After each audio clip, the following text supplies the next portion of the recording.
बदलत्या हवामानाचा फळांचा राजा हापूस आंब्याला फटका बसतोय आणि वाढत्या तापमानामुळे आता आंबा फळाची गळती सुरू झाली आहे। तापमान बदलामुळे आंब्याच्या झाडावर किडीचा सुद्धा प्रादुर्भाव झालाय। नैसर्गिक संकटामुळे यावेळी आंब्याचं फक्त 25%च उत्पादन शक्य आहे। रोगाच्या प्रादुर्भावामुळे आंबा बागायतदारांना पुन्हा एकदा फवारणी करावी लागते। नैसर्गिक संकटामध्ये पीक वाचवण्यासाठी आंबा बागायतदार सध्या धडपडतायत।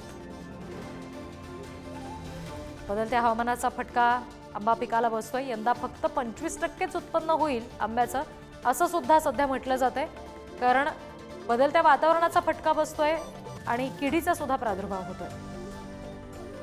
कोकण म्हटलं की डोळ्यासमोर येतो हापूस आंबा, परंतु हाच हापूस आंबा आता सध्या संकटात पडलेला दिसून येत आहे। त्यामुळे जे आंबा बागायतदार आहेत त्यांचं आर्थिक गणित देखील या ठिकाणी विस्कटलेलं आहे।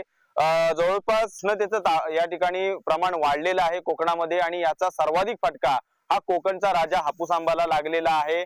थ्रिप्स असेल, त्याच पद्धतीने तुडतुडे असतील, यामुळे आता फळगळती सुद्धा वाढलेली आहे। त्यामुळे कुठेतरी हातातोंडाशी आलेलं हे जे उत्पन्न आहे हे या उत्पन्नाला सुद्धा आता कुठेतरी मुकावं लागतंय की काय, अशी भीती देखील आता इथल्या शेतकऱ्यांमधून या ठिकाणी चर्चिले जाते। आपण जर पाहिलं तर फवारणीचं या उष्णतेच्या वाढत्या तापमानामुळे फवारणी देखील या ठिकाणी परत केली जात आहे। मोठ्या प्रमाणात फवारणी देखील केली, त्यामुळे खर्चाचे या ठिकाणी वाढ देखील होत आहे। त्यामुळे जे शेतकरी आहेत, जो आंबा बागायतदार, त्याचा आर्थिक गणित देखील या ठिकाणी विस्कटलेलं आहे। आणि या संदर्भात बोलण्यासाठी आपल्या बरोबर एक आंबा व्यापारी आहे, आंबा बागायतदार आहे।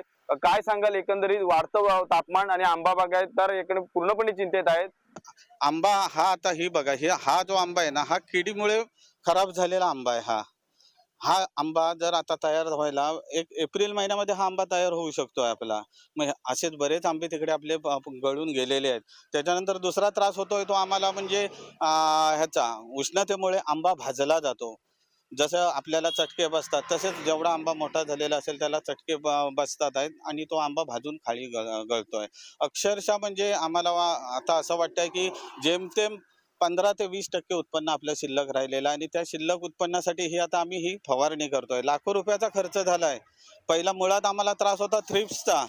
थ्रिप्स म्हणजे असं आहे की किती त्यांना औषध मारा, तो थ्रिप्स काय कंट्रोलमध्ये येत नाहीच किंवा मरत सुद्धा नाही। फक्त काय आपण औषधं मारायचा प्रयत्न करतोय।